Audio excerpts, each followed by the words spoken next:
देखते हैं। तो हमें यहाँ पे व्यंजक दिया गया है a की घात 4 माइनस 2 की घात 2 a की घात 2 b की घात 2 प्लस b की घात 4। कुछ इस प्रकार से जो है हमें व्यंजक दिया गया है और हमें इसके गुणनखंड करके बताना है। तो चलिए करते हैं। तो सबसे पहले तो मैं a की घात 4 के जो है टुकड़े करूंगी। अब टुकड़े कैसे, ध्यान से देखो।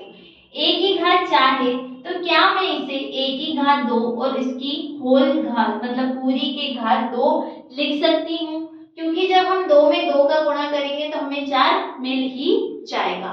तो मतलब हम a की घात 4 को इस प्रकार से जो है लिख सकते हैं। तो हम वही करेंगे, यहाँ पे a की घात 2 की पावर पूरी घात 2 ऐसे लिख देंगे।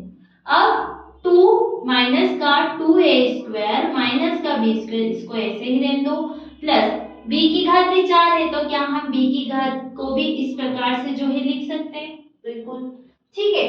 अब देखो ये हमारा बन गया एक सर्वसमीका जैसा। अब वो सर्वसमीका कौन सी, देखो ध्यान से, a माइनस b का होल स्क्वायर क्या होता है, a स्क्वायर माइनस का 2ab प्लस का b स्क्वायर, यही होती है।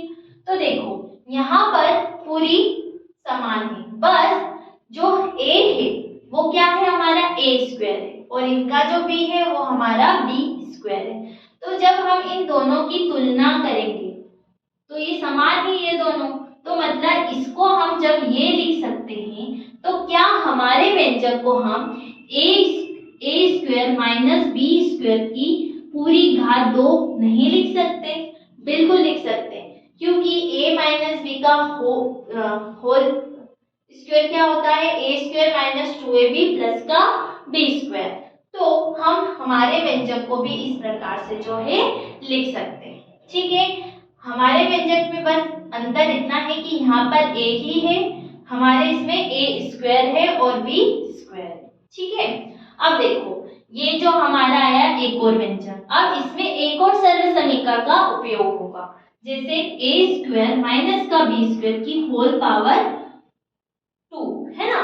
तो मतलब हम इसमें भी हमारी एक सर्वसमीका का उपयोग कर सकते हैं, कौन सी, ध्यान से देखिए, a स्क्वायर माइनस का b स्क्वायर, इसको हम क्या लिखते हैं, a प्लस b और a माइनस b, यही लिखते हैं। तो क्या हम इसकी जगह इस सर्वसमीका का उपयोग कर सकते हैं, बिल्कुल, देखो कैसे, a प्लस का b a माइनस का b और इसकी पूरी पावर 2, क्योंकि यहाँ पे पूरे की पावर 2 देके रखिए, ठीक है। अब ये तो कुछ इस प्रकार से आ गया।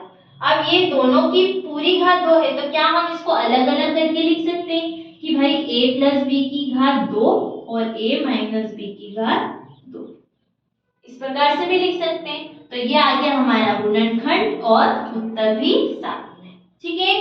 तो समझ में आया किस प्रकार से इस प्रश्नों को करना है, ठीक है। इस पूरे प्रश्न में मतलब प्रश्न नंबर 4 में जितने भी प्रश्न थे उसमें हमें a की घात 4 के रूप में कुछ दिया था, तो उसमें हमें सब में जो है गुणनखंड बोल सकते हैं या टुकड़े करके, मतलब a की घात 4 था तो हमें उसे a की घात 2 में लिखना पड़ेगा, क्योंकि हमें इसमें सर्वसमीकाओं का जो है उपयोग करना है, ठीक है।